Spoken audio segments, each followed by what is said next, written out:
রে কি হয়েছে? তুই মুড অফ করে দাঁড়িয়েছিস কেন এখানে? কিছু হয়েছে নাকি? আরে এত মুড অফ করে দাঁড়িয়ে তার কি হয়েছে? তোর দাঁড়াকে বল, কি হয়েছে বল। ছাড় না, বাদ দে না। আমি দেখ, আমার প্রবলেম আমাকেই সলভ করতে হবে, বাদ দে, ছাড়। আরে বল কি হয়েছে, দাদাকে বল কি প্রবলেম তোর।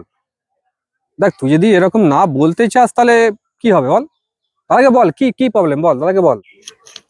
হ্যাঁ, বাদ দে না দাদা, অন্য কথা বল না, ছাড় না। যা হয়েছে হয়েছে, ওটা আমার লাইফের প্রবলেম, আমি বুঝে নেবো, ঠিক, ছাড়। মন খারাপ করে দাঁড়িয়েছি আমি জানি, কিন্তু কি করবো, আর আর তো কোনো অপশন নেই না। আমি দাঁড়িয়ে এখানে ভাবছি আর কি করা যেতে পারে। দাদাকে বল কি কি প্রবলেম বল। হ্যাঁ,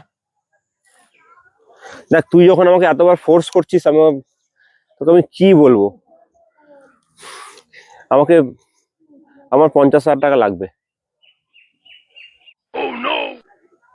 ও হ্যাঁ, তো দাদাকে বল। দাদা কোথায়, তোর বাড়িতে নাকি?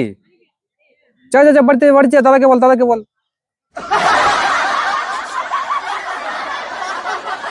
দাদাকে বল, দাদাকে বল।